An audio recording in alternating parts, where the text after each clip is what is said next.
buenas tardes o buen día, dependiendo de donde nos estén mirando. Hoy vamos a comenzar con este podcast que denominamos Sin Diplomacia, acá con el amigo Jordi. Hoy el tema que nos trae es un tema que está es trending mundial gracias a la entrevista de Tucker Carlson con Javier Milei. Así que vamos a hablar sobre las elecciones de Argentina, pospaso. Lo primero que me gustaría hacer es intentar hacer un balance de qué fue lo que estuvo pasando o qué fue lo que pasó hasta la fecha con este pospaso.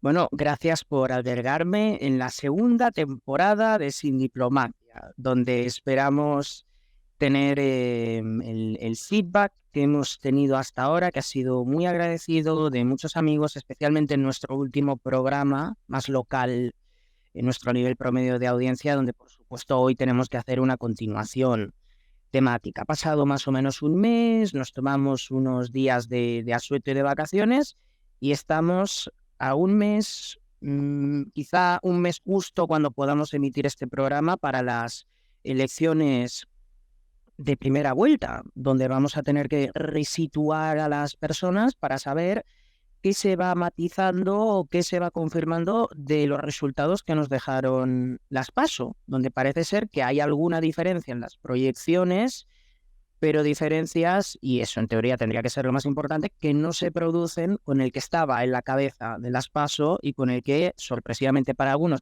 salvo para Mento, sorprendentemente para todo el mundo, salvo para Mento, donde tenía más optimismo que el propio Javier Milei sobre lo que serían sus resultados, pues hoy estamos en una semana donde Argentina ha sido ubicada en el mapa por parte de muchos americanos que viven al norte. En América muchas veces no se sabría ocupar en un mapa mudo ni tan siquiera los países más importantes de su vecindario inmediato, pero hubo una entrevista en X, hay que llamarlo X, una entrevista de muchísimas reproducciones. Vamos a hacer un matiz importante sobre lo que son o computan como visualizaciones en Twitter. Al fin y al cabo, más de 350 visualizaciones, con independencia de cuáles sean los criterios para evaluar qué es una visualización o no. Esos mismos criterios se aplican para todas las entrevistas realizadas por Tucker Carlson hasta la fecha, y la entrevista de Javier Milei supera a la entrevista realizada por Tucker Carlson al presidente de Hungría o al expresidente de los Estados Unidos, Donald Trump. Nada mal para ubicar a Javier Milei en el mapa. ¿Eso qué significa, Mento? Que la primera conclusión a la que tenemos que llegar, a un mes de las PASO hacia atrás, a un mes para la primera vuelta hacia adelante, es que la imagen de Javier Milei ha vivido pues esta especie de consecuente exponencialidad de una persona que gana revolucionariamente una contienda electoral. Me gustaría empezar recordando primero que lo que nosotros vamos a hacer hoy es hablar de uno de los candidatos políticos en esta suerte de elección de tercios que se nos va a presentar en Argentina. Hablaremos concretamente de Sergio Massa. No empezamos, evidentemente, por un orden de preferencia personal, que se tendría que traducir seguramente en no hablar de nadie o en hablar de uno, sino que vamos a intentar comenzar a fijar en el mapa a uno de los más favoritos a una contienda para una eventual segunda vuelta, si es que esta se llega a producir. El balance a un mes de las PASO fundamental es que no ha ocurrido nada. No ha pasado nada a un nivel de impacto fundamental para intentar refrenar las aspiraciones de Javier Milei para llegar a la Casa Rosada. No ha ocurrido nada que haya empequeñecido su figura. No hay ninguna tendencia demoscópica, es decir, no hay ninguna encuesta electoral que afirme lo que algunos, quizás con más deseo que lectura de la realidad, decían, que este voto era un llamado de atención a la oposición por su división, un castigo para el oficialismo, pero también un voto para condenar la división que existía entre la centro-derecha, por llamar de alguna manera, Bullrich, y el satánico, Larreta. En realidad, los dos principales candidatos de la oposición antes de la victoria de Milei en las PASO, que eran Bullrich y Larreta, han firmado un armisticio.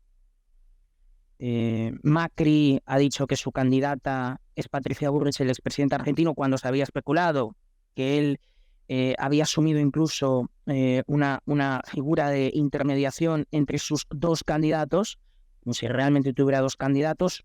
No, es un político, tiene una organización, obedece a su estructura, por tanto obedece al candidato que nace de su estructura.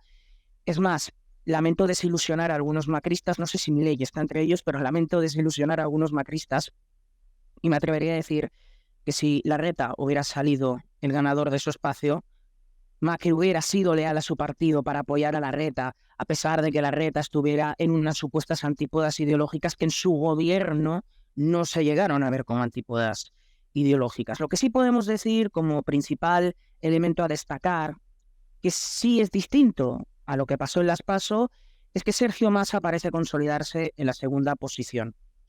Javier Milei se ha convertido esta semana en la referencia occidental libertaria del sur y del norte del Río Grande, y Patricia Bullrich parece estar asumiendo su inutilidad como candidata, su pésima candidatura, su pésimo carisma para intentar llevar la novedad política hacia el seno de su partido. Me quiero reservar mis palabras sobre Patricia Bullrich. Yo personalmente, hablando con personas que forman parte del espacio de Javier Milei, me han dicho que tienen mucha más hostilidad hacia el espacio de Bullrich que hacia el espacio de Sergio Massa. Puede ser por dos razones, me gustaría saber tu opinión al respecto y es el primer punto que quiero tratar.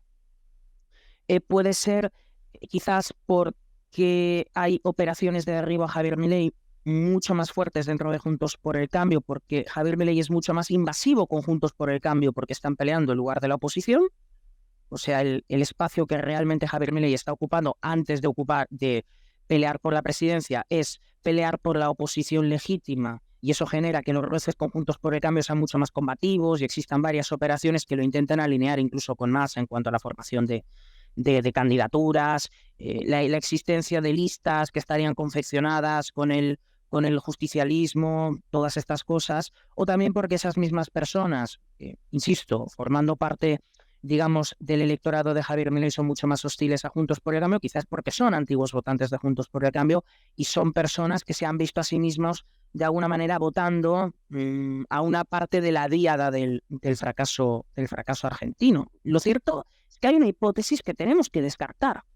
Me parece que tenemos que descartar, sobre todo cuando todas las encuestas comienzan a reflejar lo que pasó en las PASO y marcan una tendencia que parece ubicarse dentro del sentido común. Y es que el principal perdedor de las PASO fue Bullrich, aunque algunos lo situaran como el segundo partido. No es segundo partido, es tercer candidato. En las PASO se presentaron candidatos.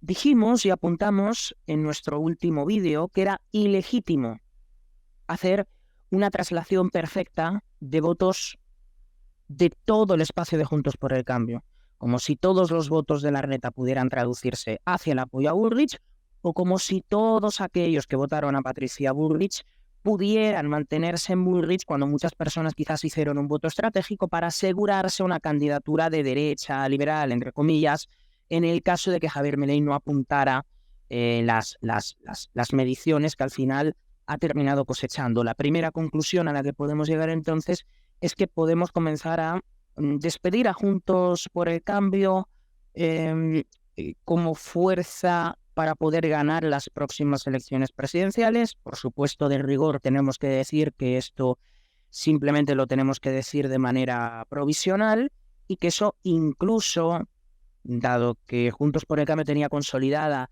la existencia opositora y el territorio opositor, quizá eso pueda sembrar en un futuro, en el caso de que Javier Milei o Sergio Massa se convierten cualquiera de los dos en el próximo presidente de la nación argentina, podría incluso implosionar el propio espacio de Juntos por el Cambio, ya no en peleas internas, sino en alguna facción de Juntos por el Cambio que termine desentendiéndose del partido por el futuro fracaso que va a tener el partido y por el futuro fracaso que va a tener Patricia Bullrich en una primera vuelta. Bueno, yo estuve haciendo anotaciones mientras hablabas y se me empezaron a ocurrir cosas, ¿no? sobre el tema de la irrupción de Milei en el escenario político argentino. Entonces, fue muy interesante mucho lo que dijiste por este tema de que es increíble cómo las dos fuerzas establecidas que están muy, no sé si decir conformes, no, cómodas, muy cómodas en el escenario de grieta. Vos tenés, por un lado, tenías como una especie del yin y el yang, que estaban en un balance donde se decían cosas, se gritaban, se peleaban, pero después se terminaban a la postre de cómo se fueron dando primero el gobierno macrista y después el gobierno ahora de Alberto Fernández, que se terminaron votando todo. Es decir, había una grieta ideológica en el sentido electoral, pero en los papeles cuando se veía cómo actuaban es política. Iban todos juntos de la manito y llevando una agenda común típica estatal. Entonces, la irrupción de Javier Milei, lo primero que rompe es este esquema, el esquema de grieta de yin y yang, en el sentido de que están estas dos fuerzas que parece que colisionan, pero no colisionan. Entonces, ¿este tipo qué hace? Colisiona realmente. ¿De qué manera? La primera es con ideas. Es increíble cómo nunca nadie se da cuenta, o si la gente se da cuenta, realmente lo disimula muy bien, el hecho de cómo un político habla más de 1 minuto, 2 minutos, 3 minutos y no tiene contenido, no dice nada.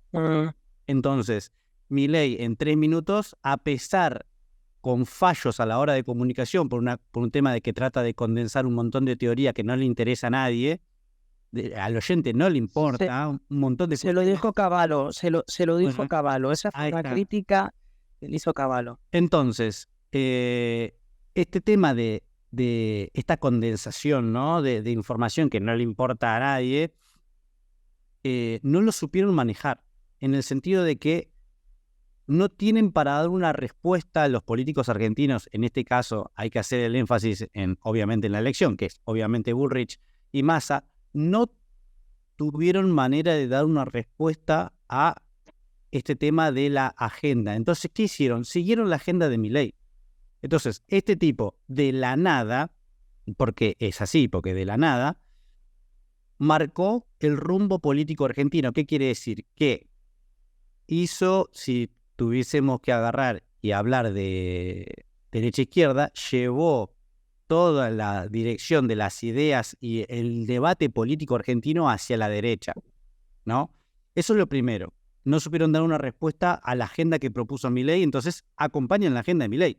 De hecho, hoy en día, a cualquier persona que vos le preguntes en la calle, mínimamente sabe que se discute la dolarización y te sabe dar una respuesta en el sentido de si está a favor o si está en contra. Viste que siempre pasa, que agarrás, vas por la calle y le preguntás a alguien, no sé, no tengo idea. ¿Y qué opinas sobre eso? No, la verdad que no sé. O no me interesa, o... No, ahora la gente como que tiene una opinión formada sobre mínimamente una cosa que se discute en la política, que es algo increíble. Ahora, después el sentido de que la otra cosa es ver, me interesaría adelantarme en el tiempo solo para ver cómo se reestructura el escenario político, sabiendo de que esta grieta, la grieta básicamente es los ricos votan a Juntos por el Cambio, los pobres votan al peronismo. Ahora resulta ser de que Milei sacó muchos votos en las zonas más pobres de la Argentina y resulta ser de que también sacó muchos votos que a Juntos por el Cambio lo destruyó en gran parte del país, porque es básicamente también de ahí donde pesca mucho voto y donde va a pescar mayor cantidad de votos en la elección, en lo que sería la elección general, por una cuestión de que hay un montón de gente que no vota por una ideología fija, sino solamente por estar en contra de, en este caso, el peronismo. Entonces te dice, tengo un opositor fuerte que ganó y un opositor y una opositora que está como intentando armar oraciones a frente cámara, que no tienen ni sentido y habla de filosofía de la alegría. de la felicidad. El Estado tiene que pagar a filósofos para que le dé felicidad a la gente y esa Increíble. persona un gobierno de izquierdas. Entonces, claro, te das cuenta de que el tipo rompió el esquema peronista y rompió el esquema de Juntos por el Cambio. En parte se sustenta en la cuestión de que el Milei viene con foja limpia. Entonces, él es el único, él habla de moralidad y a pesar de que la moralidad de un político es muy cuestionable, en este sentido, dentro del juego político se le puede dar la derecha en el sentido de sí, es verdad. O sea, vos, al no haber estado nunca en un cargo público, venís con... Incontrastable. Ajá, no se le puede decir, bueno, es tu culpa. Todo lo que está pasando no se le puede decir es culpa de Milei. Pero sí se puede decir es culpa de Massa y sí se puede decir que es culpa de la montonera asesina. Especialmente de Massa, persona de la que vamos a hablar ahora. Vamos a hacer un pequeño matiz que me gustaría realizar en torno a la dolarización. La dolarización está siendo principalmente discutida por los asesores económicos de Juntos por el Cambio, principalmente por Melconian. Algo me dice que esa persona comienza a estar lentamente apartado del foco porque no hay una sola encuesta que haya incrementado la medida demoscópica de Juntos por el Cambio gracias a la aparición de Melconian.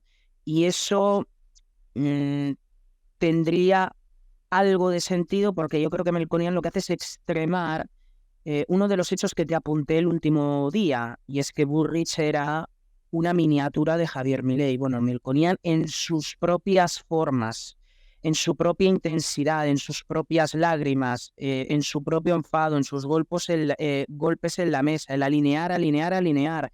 Es una persona que intenta tomar la intensidad de Javier Milei sin el carisma de Javier Milei como una especie de producto falso, como una especie de producto degradado del enfado que Bullrich no tiene porque tiene un carisma inexistente y porque es muy pusilánime.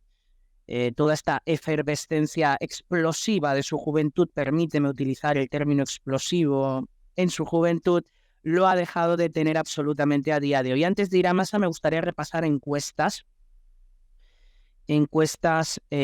después de las PASO y todas marcan la misma tendencia. Por ejemplo, OPSA, 6,2 puntos de diferencia entre Milei y Massa. Massa 32,3%. Milei 38,5%, Bullrich 23%. Es decir, Bullrich absolutamente distanciada de los dos siguientes. Opinaya, 10 puntos de diferencia, 25-35, Massa 25, Bullrich 23. Recientemente el COP estaríamos hablando de 34,2 contra un 30,6 de Sergio Massa. Me parece inverosímil que Sergio Massa llegue a los 30, pero eso será fácilmente contrastable dentro de un mes. O recientemente el informe Innova, donde Massa le gana por 5 puntos a Bullrich y Javier Milei gana por 16 puntos en primera vuelta con un 42% de los votos. Es la encuestadora más reciente, veremos si eso marca una tendencia en el resto, haciéndose con la presidencia dentro de una primera vuelta. ¿Eso qué significaría? Que la mayoría de encuestas marcan un balotage, que todos llegan a la conclusión de que Javier Milei no tenía un techo en las PASO, sino que tenía un piso en las PASO. Por tanto, no hay una abstención o unos indecisos que tienen miedo de un criptonazi que van a votar en masa a Massa o van a votar en masa a Patricia Bullrich. Y de hecho, que el escenario Massa-Milei como balotage, digámoslo así, el nivel de seguridad que tenemos de la presidencia de Javier Milei, si hay un Massa-Milei, es de un 99,9%. Sí. La seguridad que tenemos de que Milei se convierta en el próximo presidente, porque las encuestas, cuando hay 5 candidatos a medir, caso de las PASO, bueno, puedes infravalorar el voto que tiene Javier Milei. Puedes infravalorar el voto de Javier Milei, sobre todo cuando no hay ese fenómeno de caballo ganador, donde la gente ya comienza a transparentar bastante más su apoyo a Javier Milei, que es lo que pasa después de las PASO. Es más fácil medir el apoyo a Javier Milei ahora, que es mucho más explícito, porque ya es Vox Populi, ya es ampliamente conocido que Javier Milei es el candidato con mayor apoyo. Por tanto, creo que hoy las encuestas se acercarán un poco más a medir correctamente a Javier Milei, porque es un fenómeno que no se puede, evidentemente, ocultar. Luego, cuando solamente hay dos candidatos, es mucho más fácil medir cuáles son las diferencias reales. Solo hay dos candidatos, Massa, Milei. Las encuestas trabajan con un margen de error de entre un 2 y un 5%. Ese es el margen de error. El 2 y el 5% del margen de error no es que haya un 2 y un 5% que subestime solo a un candidato. Pero al final terminan quedando los valores igualmente repartidos. Claro, UBA, Facultad de Psicología de la UBA, lugar del que yo personalmente no me esperaba un favoritismo a priorístico sobre Javier Milei. Bueno, 60-40. Sí. Milei conseguiría un 60%, sobre base 100, no votará al 100% del padrón electoral, 60-40. Consultora Tendencias, 45-34 a favor de Milei. OPSA, 51-37. Opinaya, 19 puntos, 49-30. Claro, están ampliamente fuera del margen de error de una encuestadora. Por tanto, si hay un balotaje, este sería el escenario que se tiene que producir. Último aspecto, lo voy a enlazar incluso con una futura imagen. ¿Cuál es el promedio de las casas de apuestas? Bueno, el promedio realizado por Betclic, Predictive, Polymarket y otras casas de apuestas dan una chance of 71,3% a Javier Milei de convertirse en el presidente, con una modificación de un 5,3% de tendencia favorable en aumento. En progresividad, Massa tendría un 15,7%, Bullrich un 13%. Bueno, primero me alegro muchísimo de que Patricia Bullrich solo tenga un 13%, porque, bueno, no le compran el poema emporrado de repartir felicidad, alegría y de acabar con el llanto, ¿no? Bullrich es Jesucristo, entonces acaba con el llanto. Solo le falta decir que perdona las deudas y así se acercaría mucho a Joe Biden. Un 71,3% de chance de Javier Milei para conseguir la victoria electoral en Argentina. La progresividad en el último mes y en el último año de esa tendencia está siendo absolutamente demoledora. Y hay que recordar que hace 3 meses se daba por sentado que Patricia Bullrich sería la próxima presidenta, se daba por sentado de que el espacio de Juntos por el Cambio sería el partido más votado, se daba por hecho que Patricia Bullrich ganaría en primera vuelta. Por supuesto, en primera vuelta lo que va a ocurrir con Patricia Bullrich es que le va a ganar a Bregman, le va a ganar al Frente Obrero, al Partido Comunista, a un nazi marginal que se presente, pero desde luego va a ser la tercera en discordia, o la segunda. Pero si Bullrich es segunda, yo dije una cosa muy peculiar en el último directo, y es que si Patricia Bullrich era la segunda, Milei ganaba en primera vuelta necesariamente, porque el fenómeno de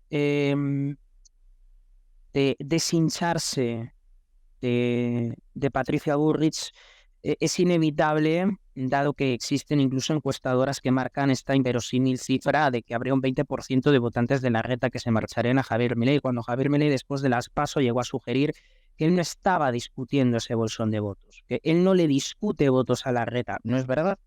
Hay encuestadoras que marcan que un 20% de los votantes de Larreta podrían irse a Javier Milei. La razón, sinceramente la desconocemos, pero si se produce ese fenómeno, ¿cómo no se va a producir ese fenómeno de hay parte de votos de Larreta que se marchan a Massa y hay partes de votantes de Bullrich que se marchan a Javier Milei? Ese escenario yo creo que lo podemos dar por seguro. Ahora, si te parece, vamos a analizar el perfil profesional de Sergio Massa. No sé si antes de dar algunos datos de su vida, más vida profesional que vida académica, porque el resumen de su vida académica es que entra en Derecho en los 90 y se licencia en Derecho y consigue su título a finales de los 2010 hacia 2020. Es lo que significa una persona que, por supuesto, no tiene áreas de conocimiento fundamentadas, sino que tiene experiencia en el manejo de la política. No sé con qué adjetivo podrías calificar a Sergio Massa como persona política dentro de su área.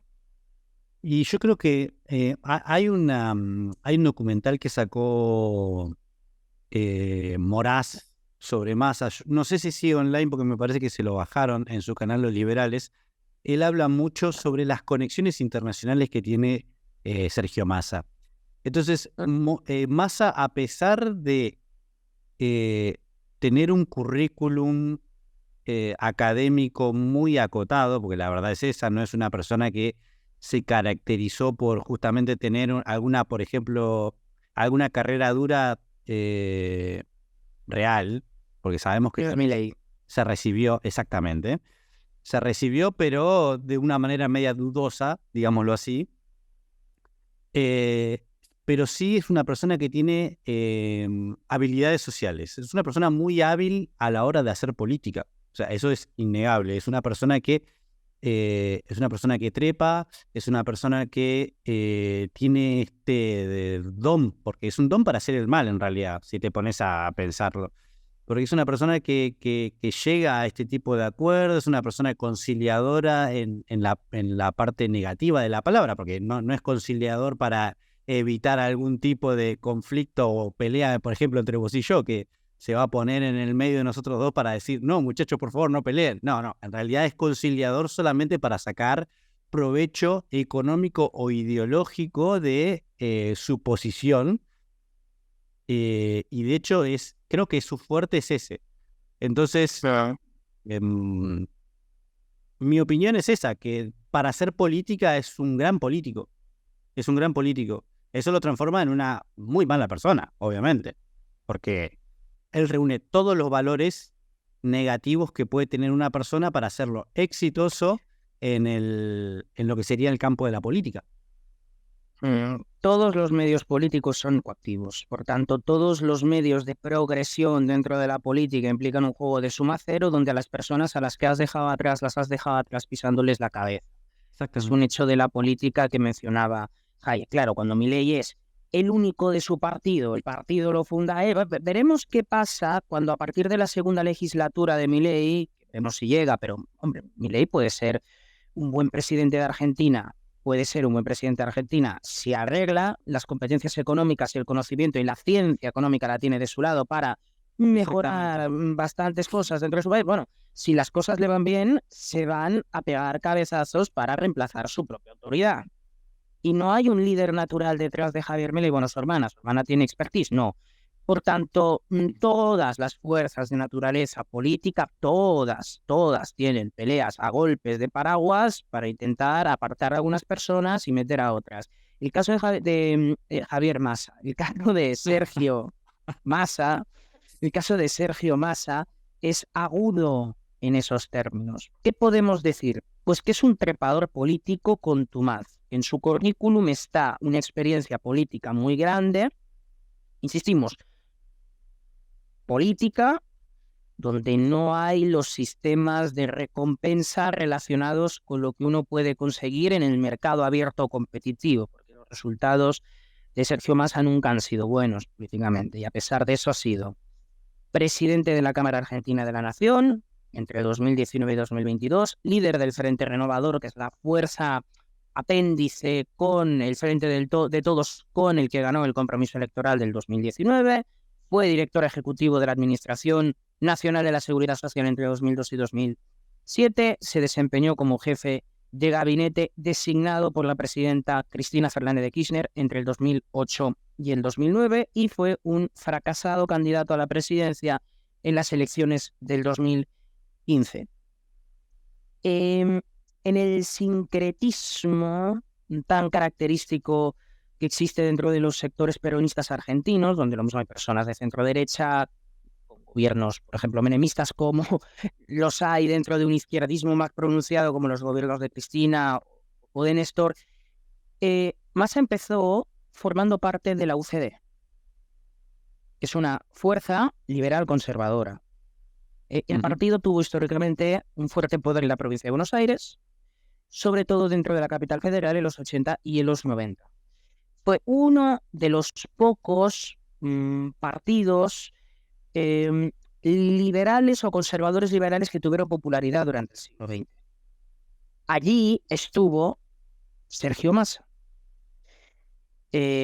Cuando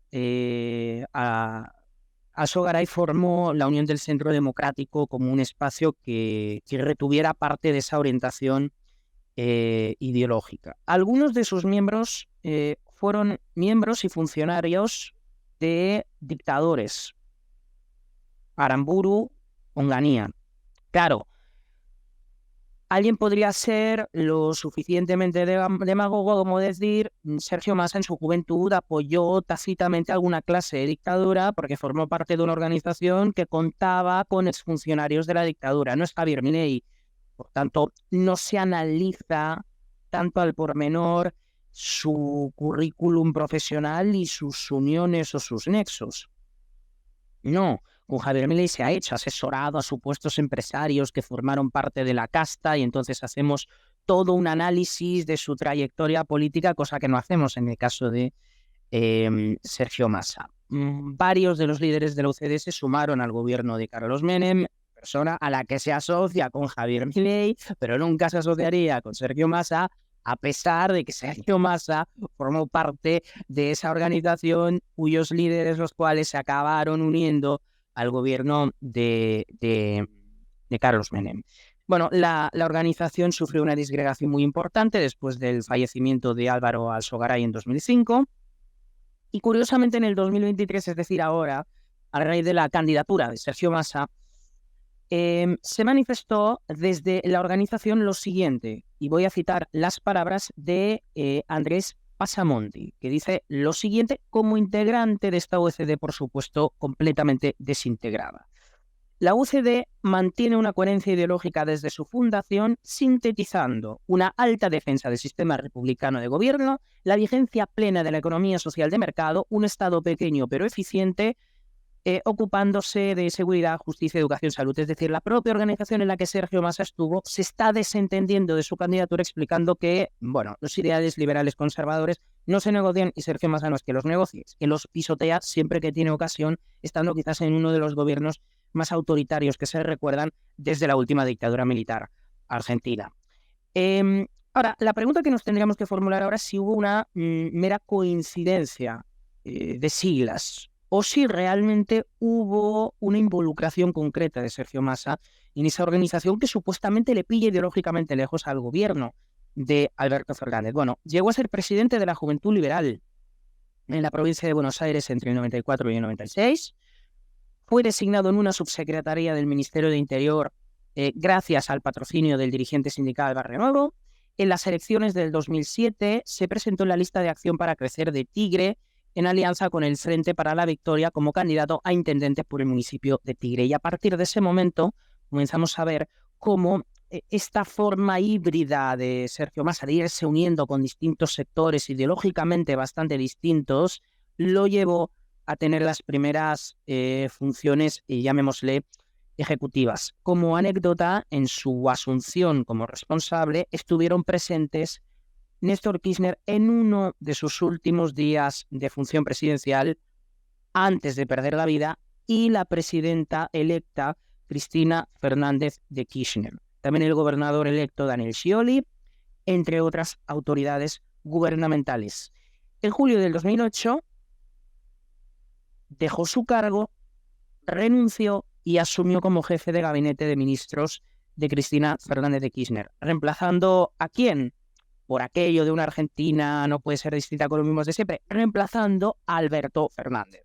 Es decir, están los mismos de siempre. Cristina Fernández de Kirchner en el Senado, la vicepresidente, la que armó el Frente de Todos, que es la fuerza que terminó derivando en el gobierno que tenemos hoy, y Alberto Fernández siendo reemplazado por Massa, y esta especie de devolución de favores con Sergio Massa siendo ahora ministro de Economía. Ministro presidente. Los de siempre. Ministro, exactamente. Vos sabés que mientras hablabas, se me vino a la cabeza exactamente lo primero que mencioné es, donde lo pongas a Massa, en cualquier lugar donde entre, el tipo, gracias a las habilidades sociales que tiene él, va a terminar en alguna postura de, no sé si llamarlo jerarquía o poder, pero por ejemplo, no sé, si lo metes en el club de barrio, el tipo va a terminar como el presidente del club de barrio. Por una cuestión de que él tiene esa facilidad a la hora de de hablar, a la hora de convencer, ¿viste? Esas habilidades sociales de todo sociópata, pues es un sociópata básicamente. Mm, Un mérito añadido de Massa es que tiene éxito negociando entre políticos, pero no los tiene cuando se tiene que presentar a las elecciones. Mm. Sí es verdad que da la sensación de que efectivamente Massa tiene una capacidad de negociación, de asociación y de trepaje político, pero que se consolida más en su negociación con el resto de los políticos, es decir, se hace mucho más poderoso negociando con el resto de la corporación política que cuando tiene que presentarse a unas elecciones y las tiene que ganar. Precisamente las perdió en el año 2015, es hasta ahora, hasta que octubre diga lo contrario, es una tercera fuerza. Déjame explicarte que precisamente esa capacidad que tiene esta persona de negociación está incluso relacionada con el mismísimo extranjero, no solamente dentro de la política argentina. De hecho, me voy a remitir a un libro que se publicó hace algo de varios años, que se llama ArgentLeaks, de Santiago O'Donnell. ArgentLeaks es una especie de símil con Wikileaks, es decir, una especie de documentación revelada de lo que ocurre entre los bastidores de la política argentina. En este caso, el autor de este libro reveló que después de la salida de Sergio Massa de la jefatura del gabinete de Cristina en 2009, mantuvo una reunión en la embajada norteamericana donde, dando pormenores de la gestión de Cristina Fernández de Kirchner, llegó a tildar de pésima la gestión de Cristina Fernández de Kirchner, llegó a tildar de esquizofrénico a Néstor y llegó a decir que Cristina no tenía ninguna posibilidad de ganar su reelección, cosa que evidentemente demostró la falta de perspicacia en varios aspectos más vinculados a las previsiones, pero se hizo bastante conocido que con embajadores, es decir, a la hora de demostrar su mano fuerte como parte del gobierno, sabiendo que dentro de los Estados Unidos, incluso con Barack Obama como responsable, dado que no gustaba en Estados Unidos los excesos de Cristina Fernández de Kirchner o los excesos del primer gobierno de Cristina Fernández de Kirchner, Sergio Massa, delante de los embajadores estadounidenses, criticaba el gobierno del que él fue parte como jefe de gabinete para desentenderse de un fracaso que era su propio fracaso. En ese momento ya había devaluación, recesión, fuga masiva de capitales. Massa proponía ajustes de servicios públicos, aumentos de combustibles, que el propio gobierno estaba destruyendo, y esa especie de relación con los Estados Unidos me atrevería a decir que tiene un símil en la actualidad. Y es que Massa recientemente visitó Washington. Se reunió con el demócrata Restrepo, que es ex consejero de Seguridad Nacional de Barack Obama, y atiende aquí porque fue uno de los jefes de campaña de Biden en 2020. ¿Qué le prometió supuestamente el demócrata Restrepo a Sergio Massa en una de las visitas recientes de esta última semana a Washington? Que le enviaría a 2 especialistas en campañas electorales a Buenos Aires para intentar ayudarlo de cara al próximo mes de octubre. Por tanto, claro, si es verdad que este hombre no tiene conexiones, ¿por qué las está buscando ahora? ¿Y por qué ha tenido un apoyo inmediato con el Partido Demócrata, que se supone que estaría en una línea mucho más moderada y que adoptaría políticas económicas bastante menos arriesgadas, bastante menos clientelistas, bastante menos corporativistas, extremadamente corporativistas, que está siguiendo Sergio Massa en estos últimos tiempos? Tácticas electorales, ¿no? Estamos en tema de es una especie de batalla en trincheras que están dando los tres candidatos, digamos, cada uno con sus herramientas. Ahora toca hablar de más, así que necesito que me digas, que expliques qué está haciendo Massa para ganar votos. Lo que hace la gente mediocre, que no tiene valor intrínseco, que necesita agasajar a través de cosas materiales a otras personas, porque a través de su propio valor político incapaz. Aquí estamos hablando de una persona que no es que esté utilizando financieramente los recursos de su partido que dan los propios contribuyentes. No está utilizando los fondos públicos de su partido, está utilizando los fondos públicos de toda una nación, todo el poder económico, todo el poder económico posible de una nación, particularmente quebrada, para intentar hacerse con la voluntad de los argentinos a través de un mecanismo muy fácil que vamos a explicar ahora. Cito Infobae. En la página 323 de ese famoso libro, Mentirosamente, quiero decir, sinceramente, de Cristina Fernández de Kirchner, reconoció en 2015 que decidió aumentar el gasto público en un 1% del PBI para favorecer la candidatura presidencial de Daniel Scioli. Me causa mucha gracia los que dicen que no hice ningún esfuerzo para que ganara las elecciones. Un sincericidio que le valió una denuncia encabezada por el abogado Yamil Santoro. ¿Qué está haciendo Sergio Massa? Devolver el gasto en supermercados, aumentar el piso de las ganancias, bonos para jubilados, beneficiarios de planes sociales, sorteos de electrodomésticos, como si fueran un banco que te regala sartenes, si me pides este crédito y aquel otro. La consecuencia es un incremento del déficit fiscal primario que llega al 3% del PIB. Yo entiendo esta compra de voluntades porque estamos hablando de que con este hombre, que recordemos sustituye a Martín Guzmán, al cual criticó por toparse con reservas netas negativas, o sea, que los pasivos del Banco Central superaban a los activos, debían más de lo que tenían, 12,4 puntos de déficit fiscal, hoy con un déficit primario de 334.366 millones de pesos, o sea, un incremento del 106% del déficit primario. Aquella persona que se quejaba del déficit fiscal que le había dejado el consejero económico anterior, descontando la inflación, con la inflación más alta desde 1990, 57,7% más alta en cuanto a la anterior gestión económica. Esta persona, que es la fiel representación del problema que tiene Argentina, yo entiendo que el ministro más importante de un gobierno es el que intenta tener una línea continuista del partido del gobierno, sobre todo cuando ya está suficientemente quemado el actual presidente, que es Alberto Fernández.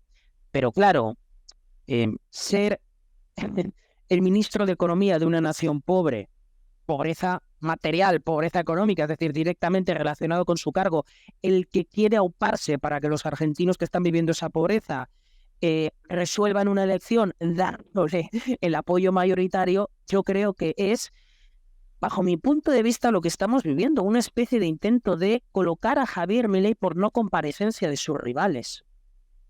Porque es tan absolutamente ridículo lo que está pasando que yo apelaría no a la inteligencia, sino a la higiene común de la gente y de su intuición para saber que un hombre que te está haciendo fracasar te está intentando comprar el voto para darte cosas que evidentemente van a contribuir a que en el largo plazo las cosas sean fundamentalmente peor. Ya he dicho, el déficit fiscal primario que provocan las medidas de Massa son un 3% del PIB en términos de déficit fiscal primario. O sea que es imposible que el incremento del gasto sea compensado con más ingresos, posteriormente más ingresos. O sea, estás manejando fondos públicos, no con los medios de financiación del partido, sino de todos los fondos públicos, fundiéndote las reservas del Banco Central, hundiéndolas, devaluando un 22% el peso argentino. Cosa que pasó después de las PASO, no lo podías hacer antes porque no querías perder rédito electoral. Cosa muy curiosa, miremos cuáles son las fechas en las que están contempladas estos planes Paguita. Septiembre, octubre, noviembre. Periodo preelectoral, electoral de primera vuelta, preelectoral antes de la segunda vuelta. Cuantificados en 7,5 millones de personas, que serían los beneficiarios de estos planes. Qué curioso. ¿Sabes quién tiene 7,5 millones de votos en las PASO? Javier Milei. O sea, ¿qué es lo que está intentando hacer Sergio Massa? Buscar el apoyo de la gente más pobre, cuantificándola en torno al apoyo que recibió la primera fuerza política. Para poner ejemplo, los aguinaldos se cobran durante los meses de septiembre, octubre y noviembre, 18.000 pesos como reintegro a las tarjetas de compra por concepto de IVA, refuerzo en 10.000 pesos a las tarjetas alimentar para aquellas madres de un hijo. Es decir, que Sergio Massa está a un paso de la hiperinflación, a un paso después de que se haya registrado la inflación mensual más alta de los últimos 20, 30, 35 años, que me corregirás, pero creo que está en el 12%, en solamente 7 días, la inflación en Argentina en solamente 7 días, medido semanalmente, ya supera la inflación que existe anualmente en países de la región como Bolivia, Sí. que solo llegó al 1,5% de agosto, Ecuador 2,5%, Paraguay 2,4%, en Uruguay 4,1% anual, 12% de inflación mensual en Argentina, 4,1% en un país. Hermano, mismas condiciones geográficas, mismas condiciones en mismo entorno, mismos mercados arancelarios comunes, mismas condiciones, y estas son las altas tasas. Es decir, otra cosa muy importante, Sergio Massa está manipulando los datos. Los datos del INDEC fueron manipulados por otro ministro en el pasado, bajo el gobierno de Cristina Fernández de Kirchner, una persona muy violenta, que insulta mucho.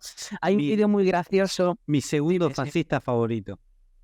El segundo, el peronista. Hay un vídeo, no sé en qué cadena lo vamos a colocar, de este hombre peleándose con otro hombre por aquello de tú apoyaste mi gobierno, y casi se dan a golpes porque tú apoyaste mi gobierno, y el otro día, estamos hablando de Guillermo Moreno, y el otro le estaba diciendo yo nunca estuve en este gobierno, ¿no? Es decir, gente que está lanzándose las sillas del barco del Titanic a la cabeza cuando el barco sigue acercándose a su hundimiento. En la manipulación que está haciendo Sergio Massa, último dato para despedir, está siendo propia del que trata como imbéciles a sus votantes. Claro, algunos dirán, no, Javier Milei intenta condensar mucha información, a veces hablan difícil. Bueno, no trata de idiotas a sus votantes, porque por lo menos dice las cosas con un diagnóstico formal, bajo una serie de condicionamientos académicos claros, incluso Melconian a veces tiene un lenguaje difícil de seguir para una persona no especializada cuando explica cuál es el problema de la dolarización. Sergio Massa no. Sergio Massa hace cosas como presentar los datos de inflación semanales. Eso lo ha decidido Sergio Massa. ¿Por qué presentar los datos de inflación semanales, es decir, cada 7 días? Porque la variación entre dato y dato es menor.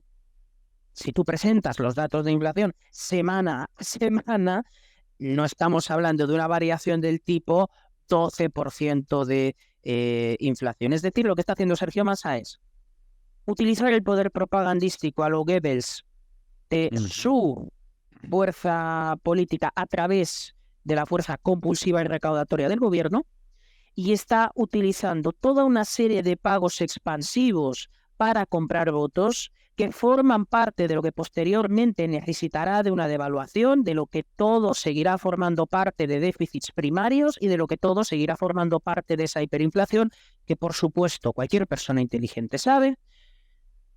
El próximo presidente se va a tragar todos estos planes que está siguiendo Sergio Massa, por aquello que decía Henry Hazlitt, de que cualquier política económica tiene que seguirse para ver los efectos de largo plazo, y no solamente para un sector, sino para todos y cada uno de los sectores. Sergio Massa está jugando con la tripa de los argentinos y está jugando con el poder de compra de los argentinos para dar una sensación ficticia de que el gobierno regala cosas, cuando en realidad lo que el gobierno ¿qué es lo que tiene que hacer? ¿Darte una muleta después de dejarte cojo y de partirte la pierna? No, te tiene que dejar en paz. Y evidentemente Sergio Massa, hasta que no consiga el poder, no va a dejar en paz a los argentinos, y como esto ha sido el informe Massa, simplemente rogamos a la gente que, por supuesto, no caiga. No sé si puede no aceptar esas pagas, pero evidentemente volverse esclavo del gobierno. Tienes una situación donde hay un reo que está encerrado en una reja y tiene dos opciones: coger la llave que lo va a liberar de la reja o coger un trozo más de pan. ¿Qué está haciendo Sergio Massa? Está dando un poco más de pan, cuando en realidad lo que necesita el pobre argentino es coger la llave que lo libere de la cárcel del Estado. O sea, es que acabo de ver una noticia que acaba de salir. Dice, Massa, esto hoy es domingo 17, así que calculo que para cuando salga el video esto ya va a estar formalizado. Dice, Massa anunciará un nuevo bono para 3 millones de jubilados afiliados al PAMI, que cobran hasta un haber mínimo y medio y será de 45.000 pesos y se pagará en 3 cuotas desde el 8 de octubre. Seguimos con El 8 de octubre. el plan Qué planilla. casualidad. Creo que el 1 de octubre hay un debate, el 8 de octubre el postdebate. Bueno, es como medidas concretas, ¿no? Nosotros estamos aplicando medidas concretas para el bienestar argentino, mientras que Milei es una nebulosa, está muy lejos y además como es un nazi es muy peligroso, mientras que aquí es muy clara la elección que tiene que hacer el argentino. Incluye entre las elecciones, por supuesto, no votar, que es otro tipo de elección que parece que no exista, o sea, que los sistemas compulsivos como el argentino no permiten el no voto, permiten algún tipo de manifestación electoral cuando el voto es obligatorio. Claro, aquí estamos hablando de una persona que está intentando comprar a los más pobres después de ser el responsable de que los más pobres sigan siendo todavía más pobres. Una nota en Infobae que salió hoy donde se pregunta lo siguiente: si el cambio en realidad no es Sergio Massa, firmado por Jorge Asís. Me extraña que con tanto poder económico de Sergio Massa solo esté comprando a los más pobres y no esté comprando a los altavoces de sus mensajes para llegar a los más pobres y a los no tan pobres. Igualmente, Jorge Asís es un politólogo, no un politólogo, es una persona, es un periodista político que su característica principal es errar todos los pronósticos. Bueno, pues traduzcámoslo en lenguaje inverso, lo que significa que Sergio Massa sea la esperanza de los argentinos.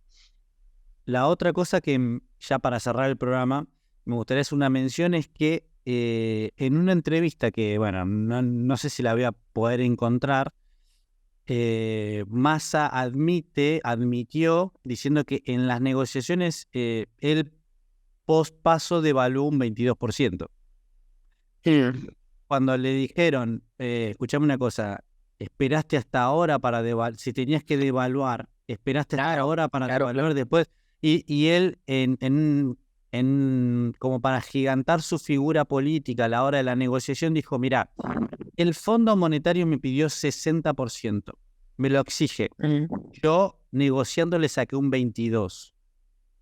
Entonces, si usamos un poquito de lógica política y un poco de ver cómo se manejan, quiere decir que al día después, en las elecciones de octubre, se nos va a venir un 40% de devaluación pendiente de las PASO. Que obviamente el arreglo con el fondo fue, no me hagas devaluar un 60, déjame devaluar un 20, te guardo un 40 para postelecciones una vez que yo gane, pero si no me haces la gauchada ahora, si no me haces el favor de dejarme devaluar un 20% solamente, no voy a ganar las elecciones. Así que, bueno, queridos argentinos y los que no estén en Argentina, se nos viene un 40% por la cabeza post elecciones generales, así que los que estén en Argentina, si quieren endeudarse en peso, endeúdense nomás que vamos a tener una licuación enorme. Así que bueno. Se viene el estallido. Se viene el estallido, exactamente. Bueno, con esto, por favor, ya vamos a ir cerrando. Si llegaron hasta acá, les pido que dejen un like, que se suscriban, dejen sus comentarios que les gustaría ver. Si les gustó, el debate está abierto, siempre con respeto en los comentarios. Si quieren dejar algún mensaje para el genio de Jordi y seguirlo en sus redes, están todos bienvenidos, así que muchas gracias. Adiós.